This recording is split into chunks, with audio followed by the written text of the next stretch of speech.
जो स्टेटमेंट बांग्लादेश के terrorism organisation देते हैं 6 दिसंबर को लेकर के, सेम वही स्टेटमेंट अभी तृणमूल कांग्रेस और ममता बनर्जी का लाडला मंत्री फरहाद हकीम और हुमायूं कबीर भी दे रहा है। और मेरे 6 दिसंबर में जो पश्चिम बंगाल में 6 दिसंबर को बाबरी मस्जिद की नींव रखी जा रही है, उसके खिलाफ बोलने पर कायदा से मुझे थ्रेट आ गया, जो मैंने ट्वीट भी किया है, मैंने इंस्टा पे भी डाला है और कई बड़े बड़े नेशनल न्यूज़ पर भी दिखाया गया है कि मैं इस बारे में अपनी जुबान को बंद रखूं।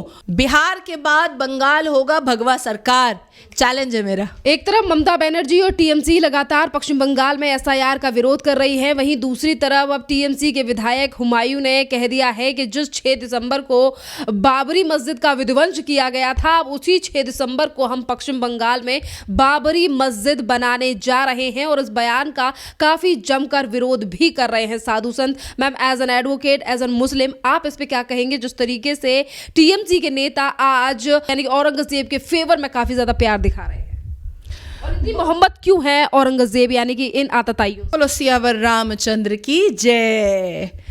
देखिए, हुमायूं कबीर बांग्लादेश के टेररिज्म ऑर्गेनाइजेशन जमायतुल मुजाहिदीन बांग्लादेश का एक मेंबर दिखाई दे रहा है। अभी हम सबको याद है कि 2024 के अक्टूबर नवंबर में जमायतुल मुजाहिदीन बांग्लादेश जेएमबी ने एक स्टेटमेंट दिया था अंसारुल्लाह बांग्ला टीम को, जिसमें उसने कहा था कि पश्चिम बंगाल के 7 डिस्ट्रिक्ट को वो बांग्लादेश में ऐड कर लेगा और कैप्चर कर लेगा, जिसमें Malda, Murshidabad, north Dinajpur, north 24 Pargana, south 24 Pargana, Nadia और बीरभूम आ रहा है।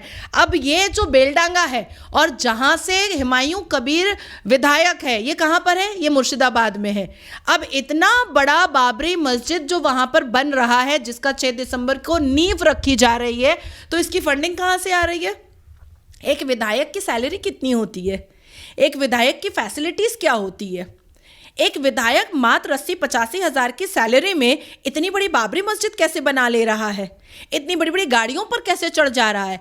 दूसरी बात आती है कि अगर मस्जिद बनानी है, देखिए भारत का संविधान किसी को भी ये इजाजत नहीं देता है कि उसके धर्म के या उसके मजहब के खिलाफ बात की जाए। बाबर की इज्जत है, ये कैसी बात हो गई? नहीं, ये लोग देखिए, जो स्टेटमेंट पाकिस्तान देता है 6 दिसंबर को लेकर के, जो स्टेटमेंट बांग्लादेश के टेररिज्म ऑर्गेनाइजेशन देते हैं 6 दिसंबर को लेकर के, सेम वही स्टेटमेंट अभी तृणमूल कांग्रेस और ममता बनर्जी का लाडला मंत्री फरहाद हकीम और हुमायूं कबीर भी दे रहा है। और मेरे 6 दिसंबर में जो पश्चिम बंगाल में 6 दिसंबर को बाबरी मस्जिद की नींव रखी जा रही है, उसके खिलाफ बोलने पर कायदा से मुझे थ्रेट आ गया, जो मैंने ट्वीट भी किया है, मैंने इंस्टा पे भी डाला है और कई बड़े बड़े नेशनल न्यूज़ पर भी दिखाया गया है कि मैं इस बारे में अपनी जुबान को बंद रखूं। अब आप सोचिए कि कितना बड़ा चैनल हुमायूं कबीर का टेररिज्म ऑर्गेनाइजेशन के साथ है, कितना बड़ा लिंक फरहाद हकीम का टेररिज्म ऑर्गेनाइजेशन के साथ है, कितना बड़ा लिंक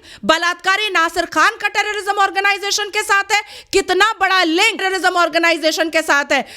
इंटेंशनली फरहाद हकीम और नासिर खान ने चंद हिंदुओं को इकट्ठा किया है, और हिंदू जिसमें हिंदू बंगाली महिला है, जिसमें हिंदू पुरुष है, और उनकी एक टीम बना करके राष्ट्रभक्तों को, राष्ट्रवादों को मलाइंग, डिफेम और मर्डर और रेप का थ्रेट दिलवाया जा रहा है अलकायदा के हाथों से।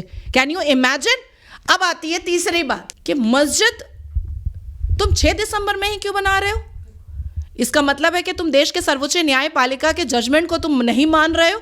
इसका मतलब है कि तुम देश के कानून को नहीं मान रहे हो। इसका मतलब है कि तुम देश के संविधान को नहीं मान रहे हो। तो खुलकर बोलो ना। ये वही हुमायूं कबीर है जिसने लोकसभा इलेक्शन 2024 में ये कहा था कि जितने भी हिंदू हैं उसको गंगोत्री नदी में 2024 में ये बात हुमायूं कबीर ने कहा था। तो इसका मतलब है कि पश्चिम बंगाल धीरे धीरे बांग्लादेशी टेररिज्म ऑर्गेनाइजेशन और पाकिस्तानी टेररिज्म ऑर्गेनाइजेशन के हाथों बिक चुका है। पश्चिम बंगाल कहीं ना कहीं बांग्लादेश के टेररिज्म ऑर्गेनाइजेशन के फंडिंग पर काम हो रहा है। और ये हुमायूं कबीर, फरहाद हकीम, नासिर खान, ये सारे लोग कहीं ना कहीं टेररिज्म ऑर्गेनाइजेशन की फंडिंग पर काम कर रहे हैं। एसआईआर को लेकर भी बात करें तो ममता बनर्जी ने कल कहा कि जितनी भी एजेंसियां लगानी है मेरे पीछे लगा लो, पर मुझसे लड़ नहीं पाओगे। बात नहीं है। जो सत्य होता है उसकी जीत होती है, और जो सत्य नहीं होता है उसकी जीत नहीं होती है। मैं तो इस बात को मानती हूँ। खबर में ये भी है कि अभी जिस तरीके से बाबरी मस्जिद को लेकर टीएमसी ने किनारा कर लिया है अपने विधायक के बयान से, वहीं दूसरी तरफ मैम आपने भी तैयारी की है कि आप अभी राष्ट्रपति के लिए पत्र देने वाली हैं। क्या है ये पूरा मामला? एग्जैक्टली क्योंकि जिस हिसाब से एसआईआर का विरोध करते करते पश्चिम बंगाल में तृणमूल कांग्रेस के विधायक ममता बनर्जी के नेतृत्व में, जाहिर सी बात है कि इतना बड़ा फैसला हुमायूं कबीर ने बिना सुप्रीमो से पूछे तो नहीं लिया होगा, ऐलान तो नहीं किया होगा।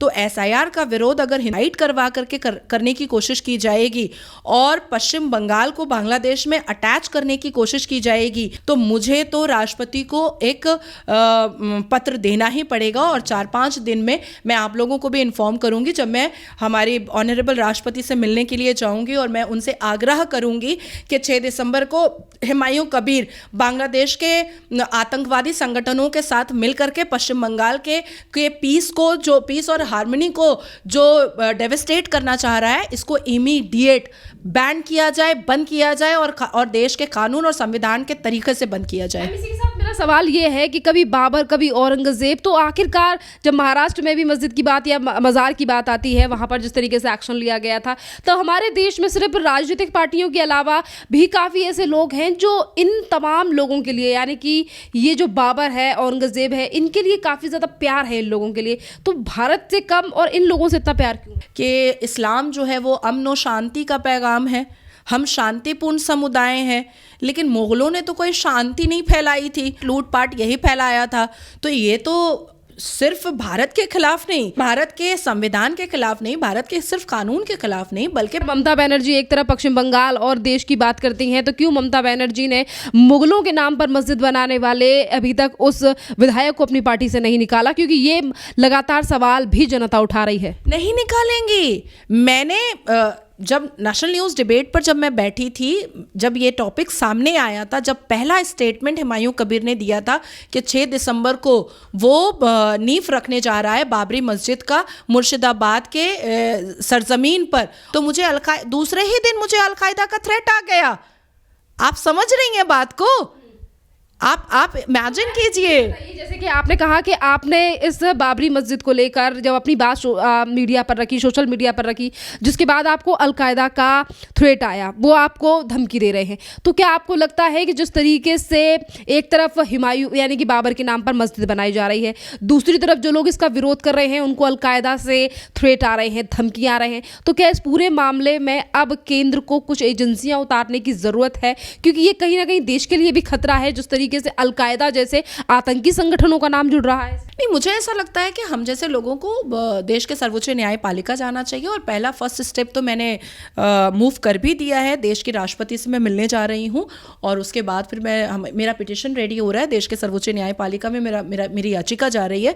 अगर वहाँ से कुछ नहीं हुआ तो जाहिर सी बात है कि एक लास्ट स्टेप तो वही है कि सुरक्षा एजेंसी उतारनी पड़ेगी 6 दिसंबर को वहाँ पर, क्योंकि जिस हिसाब से बांग्लादेश से फंडिंग लेकर के जो आतंकी संगठनों के साथ मेल मिलाप करके जो हुमायूं कबीर 6 दिसंबर में बाबर के नाम से बाबरी मस्जिद का नींव रखने जा रहे हैं, वो कहीं ना कहीं एक आतंकी सिनेरियो को वो दावत दे रहे हैं। लास्ट सवाल मेरा एसआईआर को लेकर भी है कि अब जल्द ही कांग्रेस एक बड़ी रैली करने जा रही है एसआईआर के विरोध में देश की राजधानी दिल्ली में।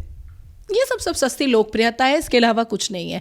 मुझे लगता है कि रैली से, प्रोटेस्ट से, ढपली बजाने से, तबला बजाने से, सारंगी बजाने से, और किसी या दीपिका फिर आ जाएगी या रणवीर फिर आ जाएगा या शाहरुख फिर आ जाएगा कमर लचकाते हुए, तो उससे कुछ होने जाने वाला नहीं है। अब आप सोचिए कि इतना बड़ा मामला है, मैंने क्या किया?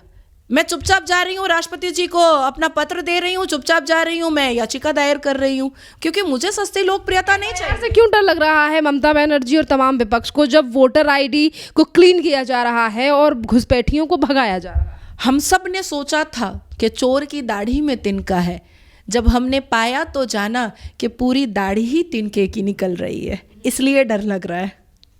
क्या ममता बनर्जी को 2026 के चुनाव हारने का डर है? बहुत ज़्यादा, एक्सट्रीमली। बिहार के बाद बंगाल होगा भगवा सरकार, चैलेंज है मेरा।